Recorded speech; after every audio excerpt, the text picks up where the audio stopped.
Suomalaisilla organisaatioilla on enemmän tietoa ja visioita kuin koskaan, mutta insinöörikansa pelkää tehdä vaikeita valintoja. Miksi hienot strategiat jäävät tutkitusti vain juhlapuheiksi, eivätkä muutu arjen teoiksi? Kestävän kasvun nykytilaa avaa viestinnän tohtori ja Avait Vängin toimitusjohtaja Vilja Laaksonen.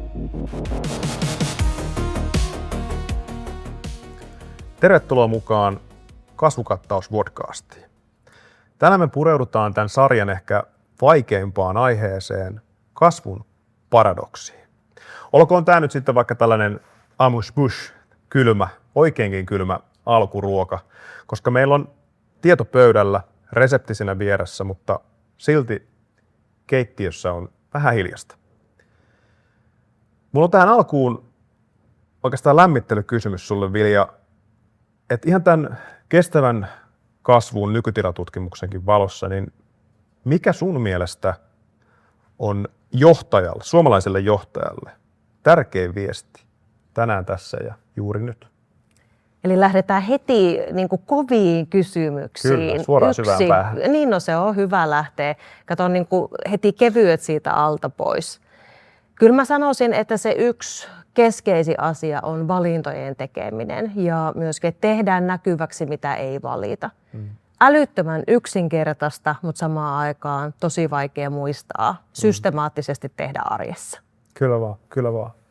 Ja oikeastaan siihen liittyen mä haluaisin nähdä, ehkä tämän tutkimuksen valossa, että suomalaisia kuvataan insinöörikansaksi, jolla on Excelit ja mittarit kunnossa, mutta silti kasvu sakkaa. Ja näihin valintoihin liittyen, niin onko meidän suurin haaste käytännössä tämmöinen konsensushakuinen varovaisuus, jossa strategia kyllä piirretään, mutta niitä vaikeita valintoja sitten tehdä? No ehkä näin voisi sanoa sen tutkimuksen valossa. Et tietyllä tavalla kyllä sieltä 4 vuoden aineistosta piirtyy se kuva, että tiedon puute ei ole se ongelma. Että tieto on enemmän kuin koskaan. Että se näkyy eri asioissa. Meidän niin kuin helppo saada nykyisen teknologian avulla aika reaaliaikaistakin dataa. Meillä on niin kuin ymmärrystä ja näkemystä, mutta miten sitä niin kuin analyysiä hyödynnetään valinnoissa, niin tämä on varmaan se hankala paikka. Ja tietyllä tavalla, kun on paljon asioita, mitä on mahdollisuuksia tehdä ja ehkä halutaankin tehdä, niin siinä se konsensushakuisuus varmaan jollain tavalla nousee esiin. Ja ehkä niin kuin nostaisin sen, että se voi liittyä myöskin siihen, että halutaan ottaa ihmiset mukaan. Siinä on niin kuin hyvä tarkoitusperä osallistaa ja jakaa tietoa ja tehdä yhdessä, mutta loppuviimein valintojen tekeminen on esimerkiksi sillä johtoryhmän pöydällä ja vastuuna, että sitä ei pysty ulkoistamaan. Ja tämä on se haaste, että meillä on strategiasta helposti tulee performanssi, joka rakennetaan ja tehdään, koska tiedetään, että jotain pitää tehdä ja haetaankin isoa muutosta. Ollaan hyviä tekemään analyysejä, mutta mitä sitten loppuviimein näkyy siellä arjessa, niin se on se ratkaiseva kysymys. Kyllä vaan. Sanoitkin tuossa, että niin kuin 4 vuoden ajalta on dataa kerätty ja tutkittu ja sulla on omakin roolin kautta näköalaa suomalaiseen liike-elämään, niin jos meillä on sitä tietoa nyt enemmän kuin koskaan, niin näetkö sä, että niin kuin, näkyykö se tämän päivän johtamisessa tai niissä strategisissa valinnoissa? Hyvä kysymys. Kyllä se varmaan jollain tavalla näkyy. Ja itsekin mietin sitä, että jos meillä on niin kuin 4 vuoden aikana niitä vastauksia, mitä on tullut, niin pohdin, että jonkinlaista kypsymistä siellä näkyy. Tietyt asiat, mitkä oli haastavia 4 vuotta sitten, totta kai vastaajat on eri, että me ei voida suoraan niin kuin sanoa syy-seuraussuhdetta, mutta voidaan olettaa, että ehkä niin kuin jotkut asiat, mitkä ovat haastavia 4 vuotta sitten, niin ne hallitaan paremmin, mutta samaan aikaan niin kuin edelleen siellä niin kuin strategisen johtamisen tasolla on niitä osaamisen puutteita.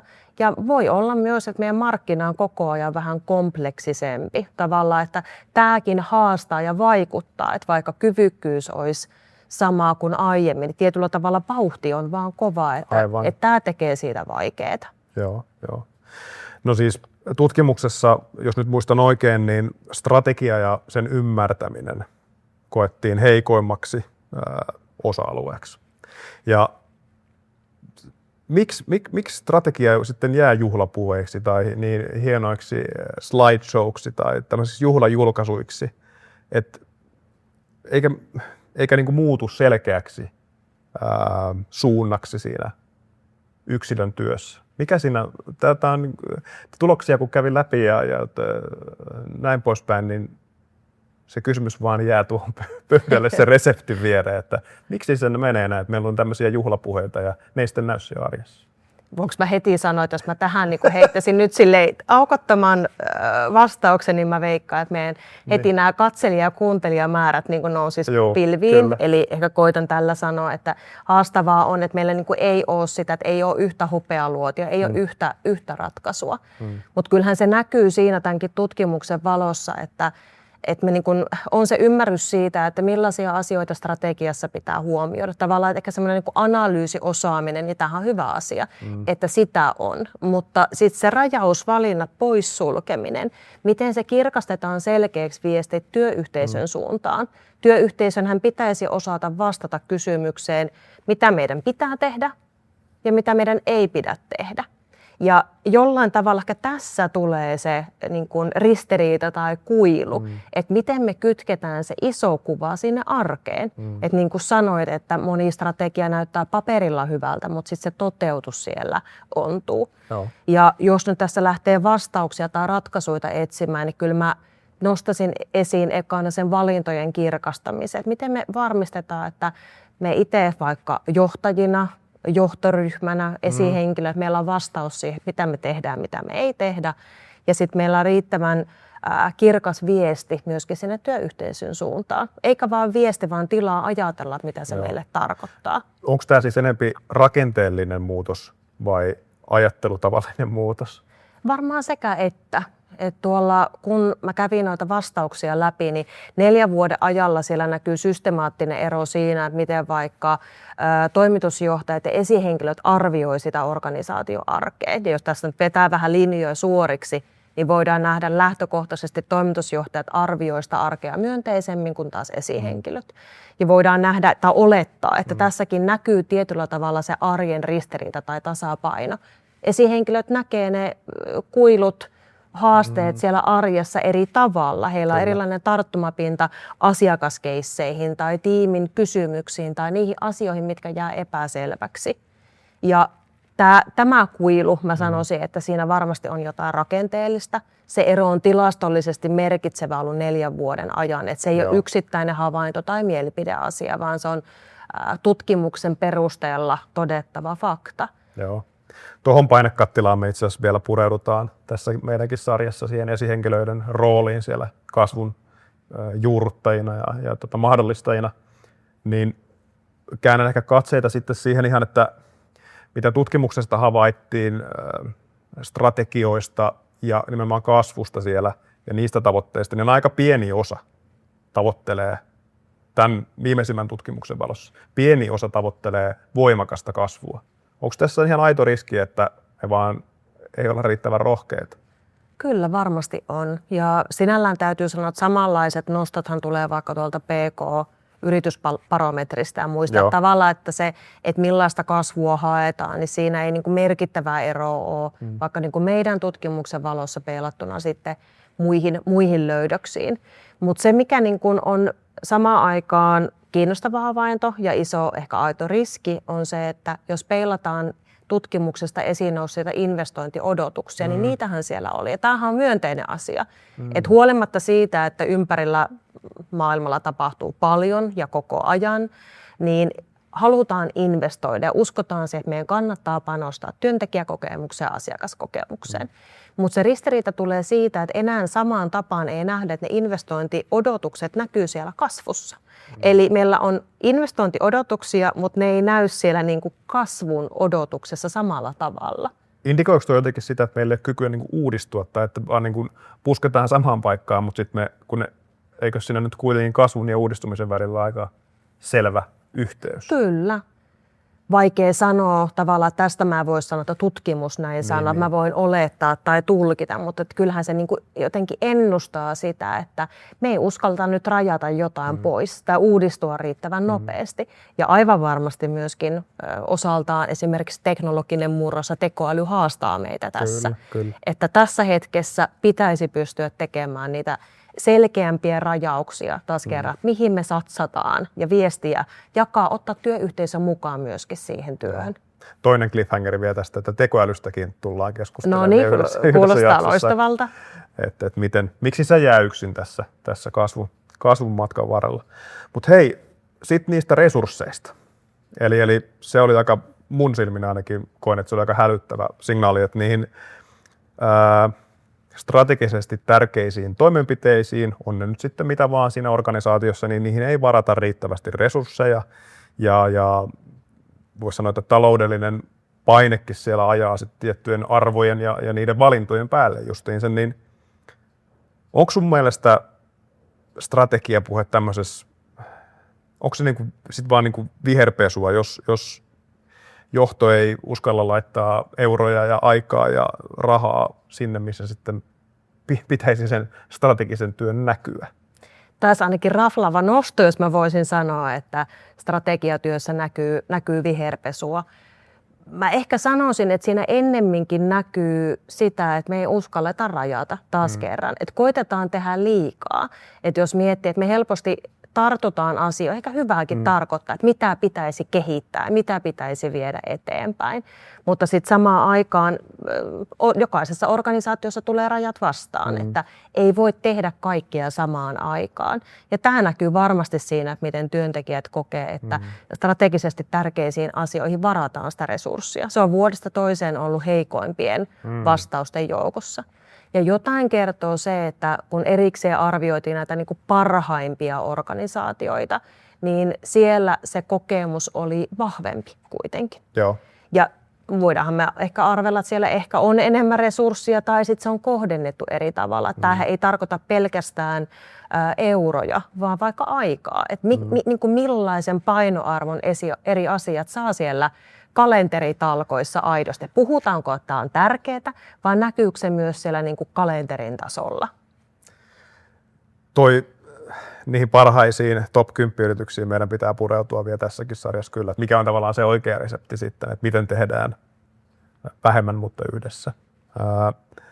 Mutta sitten mitä riskejä siinä syntyy, jos tämmöiset niin kuin mainitsin tuossa nyt arvot ja sä puhut paljon valinnoista, että jos nämä pehmeämmät arvot, käytän nyt tämmöistä kielikuvaa, ja sitten se kova data, luvut ja muut, elää niin kuin eri todellisuuksissa. Et mitä tämä tuore tutkimus kertoo suomalaisten organisaatioiden valmiudesta yhdistää näitä asioita, pehmeitä arvoja, kovia valintoja, tulosajattelua? No ainakin yksi näkymä sinne arkeen on se, että kyllähän ihmiset on aika kuormittuneita.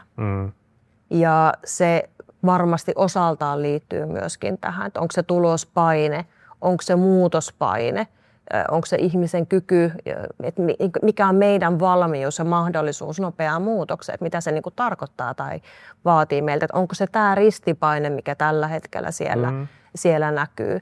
Vai voiko olla, että tässäkin näkyy myös se niin kuin tietämättömyys tietyllä tavalla, että ei oikein tiedetä, että mitä tehdään ja miksi. Minkä takia siinä tulee myös se kuormituksen tunne siitä, että on vaikea sanoa, että tämä on merkityksellistä, koska mä en ymmärrä, mitä me ollaan tekemässä tai minne me ollaan menossa. Että siinä niin kuin se henkilökohtainen kiinnitys jää puuttumaan. Ja onhan tämä älytön riski organisaatioille sen kasvun näkökulmasta. Että me ei pystytä rakentamaan kasvua ilman, että ihmiset on mukana siinä kasvussa ja kehityksessä. Meidän pitää pystyä johtamaan niitä rinnakkain. Sekä sitä kasvun määrää että kasvun laatua, jos puhutaan siitä, että miten ihmiset pysyy siinä matkassa mukana. Ja kyllä tämä on aito haaste tällä hetkellä. Että löydetään sieltä se, että mihin minä voin sitoutua. On se sitten pehmeä tai kovaa niin sanotusti. Että. Ja varmaan tarvitaan kumpaakin. Mihin minä voin sitoutua ja mihin me yhteisönä sitoudutaan. Että mikä on se meidän tahtotila ja tavoite tässä viitekehyksessä. Joo. Konkreettinen ohje voitaisiin vielä kaivaa tähän johtajalle tähän päivään. Sä sanot, että usein suurin kasvun este on se, että se ei ole markkina, vaan se, että päätöksenteon puute. Ei ole tehty niitä valintoja. Niin millaisen neuvon antaisit johtajalle, joka haluaa varmistaa, että strategia herää eloon arjen tekoina, eikä jää sitten vaan potentiaaliksi sinne Excelin rivillä.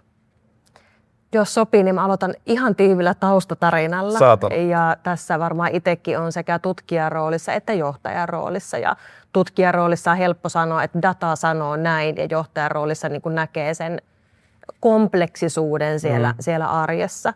Ja esimerkiksi meillä tehtiin selkeä valinta loppuvuoden aikana, eli muutama kuukausi sitten siitä, että mitä meillä tekoälymuutos tarkoittaa, miten me johdetaan, miten me viedään sitä eteenpäin.